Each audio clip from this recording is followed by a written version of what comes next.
friends, welcome to Jan's Art Melon. This is my hand lettering class 6th video.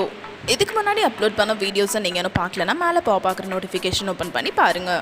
இந்த வீடியோவில் நம்ம hand lettering work ஷீட்ஸை use பண்ணி எப்படி hand lettering practice பண்ணுறதுன்னு பார்க்க போகிறோம். இது ரொம்பவே ஈஸியான அண்ட் எஃபெக்டிவான மெத்தட். இன்றைக்கி நம்ம பார்க்க போகிறது hand lettering drill work sheet. இதில் ஆல்ரெடி கொடுத்துருக்க லைட் இம்ப்ரெஷன் மேலே calligraphy பென் யூஸ் பண்ணி நம்ம ட்ரேஸ் பண்ணணும். ஒர்க் ஷீட்ஸே இல்லாமல் எப்படி ஹேண்ட் லெட்டரிங் ட்ரில்ஸை ப்ராக்டிஸ் பண்ணுறது அப்படின்னு தெரிஞ்சுக்கணும்னா இந்த நோட்டிஃபிகேஷன் ஓப்பன் பண்ணி பாருங்கள். அண்ட் இந்த ஒர்க் ஷீட் உங்களுக்கு வேணும்னா இந்த வீடியோவோட ஃபர்ஸ்ட் கமெண்ட்டில் நான் கொடுக்குறேன். அதை ஓப்பன் பண்ணி ஃப்ரீயாக டவுன்லோட் பண்ணிக்கோங்க. இந்த ட்ரில்ஸை நீங்கள் ரெகுலராக ப்ராக்டிஸ் பண்ணிங்கன்னா உங்களால் ரொம்பவே ஈஸியாக ஹேண்ட் லெட்டரிங் பண்ண முடியும். இதுக்கு நான் டர்ம்போ ஃபியூட் நாசுக்கே ப்ரஷ் பென்ஸை யூஸ் பண்ணுறேன். இதோட ரிவ்யூ பார்க்கணுன்னா இந்த நோட்டிஃபிகேஷன் ஓப்பன் பண்ணி பாருங்கள்.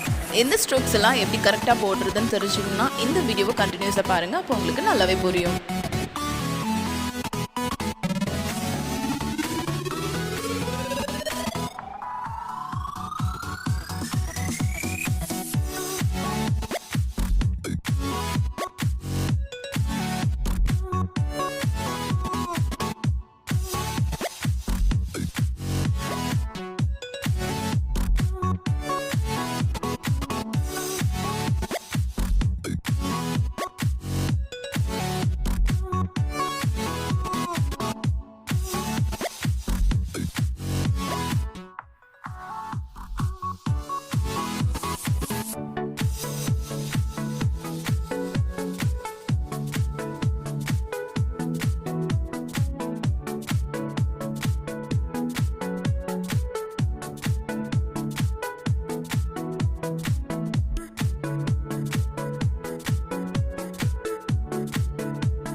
இந்த வீடியோ உங்களுக்கு ரொம்பவே யூஸ்ஃபுல்லாக இருந்திருக்கும். நம்ம யூஸ்ஃபுல்லாக இருந்தால் லைக் பண்ணுங்கள். இது வேறு யாருக்கெல்லாம் யூஸ்ஃபுல்லாக இருக்கும்னு நினைக்கிறீங்களோ அவங்களுக்கெல்லாம் ஷேர் பண்ணுங்கள். உங்களோட ஒப்பீனியன் எதுவாக இருந்தாலும் இந்த காமெண்ட்டில் சொல்லுங்கள். இந்த மாதிரி நிறைய வீடியோஸை நீங்கள் கண்டினியூஸாக பார்க்கணுன்னு நம்ம சேனலை சப்ஸ்கிரைப் பண்ணிவிட்டு பெல் ஐகானை ப்ரெஸ் பண்ணிவிடுங்க. தேங்க்ஸ் ஃபார் வாட்சிங்.